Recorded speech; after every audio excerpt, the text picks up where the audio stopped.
यदि सोचा है कुछ करने के लिए तो करके दिखाइए। जो आपसे कहते हैं कुछ नहीं कर पाओगे, जो आपसे कहते हैं कुछ नहीं बन पाओगे, उन्हें बन के दिखाइए। मित्रों नमो नमः।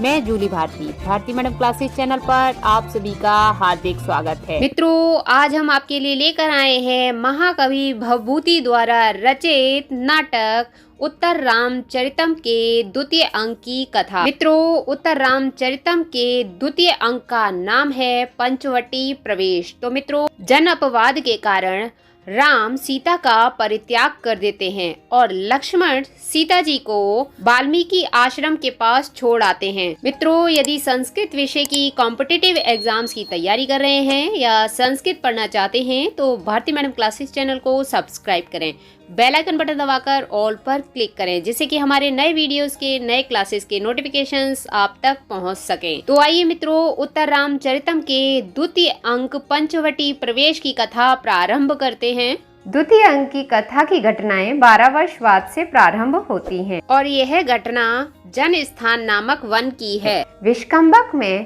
तापसी आत्रेय और वन देवता वासंती के आपसी वार्तालाप से ज्ञात होता है कि महर्षि वाल्मीकि किसी देवता द्वारा सौंपे गए 2 प्रखर बुद्धि वाले बालकों का पालन पोषण कर रहे हैं और ब्रह्मा की आज्ञा से रामायण की रचना कर रहे हैं।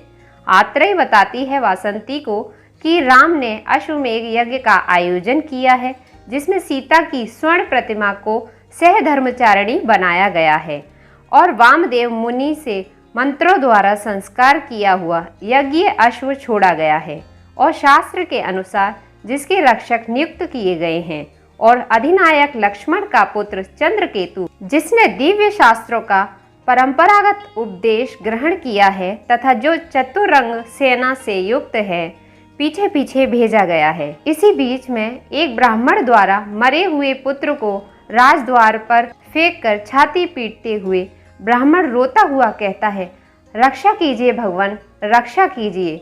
उस समय राजा राम के राज्य में प्रजाओं में अकाल मृत्यु नहीं होती थी। इस प्रकार दया में रामभद्र के विचार करते हुए अकस्मात आकाशवाणी आविर्भूत हुई। आकाशवाणी ने राम को बताया कि शंभुक नाम का शूद्र पृथ्वी पर तप कर रहा है। हे राम, वह तुम्हारे द्वारा सिर काटे जाने योग्य है। उसे मारकर ब्राह्मण के पुत्र को जीवित करो। ऐसा सुनते ही खिंची हुई तलवार है हाथ में जिनके, ऐसे जगदीश्वर राम ने पुष्पक विमान पर चढ़कर शूद्र तपस्वी को ढूंढने के लिए सब दिशाओं तथा पुष्पक विमान में स्थित दया से उठाए हुए कृपाण से युक्त राम ने दंडक अरण्यक में प्रवेश किया और राम ने शंभुक नामक शूद्र का वध कर दिया। उस समय ब्राह्मण का बालक जीवित हो गया और तभी शंभुक नामक शूद्र दिव्य पुरुष का रूप धारण कर लेता है। वह राम के प्रति कृतज्ञता प्रकट करता है और राम को सिर झुकाकर प्रणाम करता है। शंभुक राम को कहता है कि भगवान, आपके हाथ से मृत्यु होने के कारण ही मैंने शूद्र देह को छोड़कर दिव्य रूप को धारण कर लिया है। आपका बहुत बहुत उपकार। इसके बाद शंभुक दंडक वन के विषय में राम को बताता है। राम और शंभुक वन की सुंदरता का वर्णन करते हैं। राम शंभुक से कहते हैं कि यह वही पंचवटी है जहाँ पर सीता और मैंने बहुत समय बिताया है और प्रिया सीता की सखी वासंती नाम की वन देवता भी यहीं रहती है।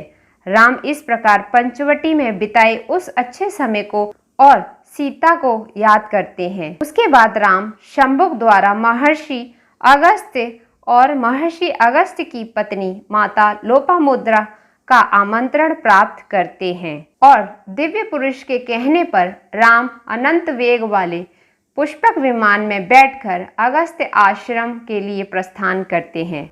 मित्रों यहीं पर उत्तर रामचरितम के द्वितीय अंक पंचवटी प्रवेश की कथा समाप्त हो जाती है। तो मित्रों सभी अंकों की कथा सुनने के लिए साथ ही साथ सभी क्लासेस देखने के लिए सिलेबस की सभी कथाएं सुनने के लिए ऊपर दिए गए आई बटन पर क्लिक करें। मित्रों नीचे डिस्क्रिप्शन बॉक्स में प्लेलिस्ट के लिंक दिए हैं, उन लिंकों पर क्लिक करके भी आप सिलेबस की सभी कथाएं सभी क्लासेस देख सकते हैं। और चैनल पर पहली बार आए हैं तो संस्कृत पढ़ने के लिए भारती मैडम क्लासेस चैनल को सब्सक्राइब करें, बेल आइकन बटन दबाकर ऑल पर क्लिक करें, जिससे कि हमारे नए वीडियोस के नए क्लासेस के नोटिफिकेशंस आप तक पहुंच सकें।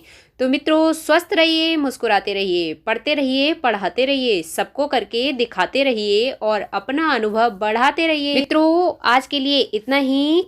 आज की कथा सुनने के लिए बहुत बहुत धन्यवाद। कल फिर मिलते हैं एक नई क्लास के साथ।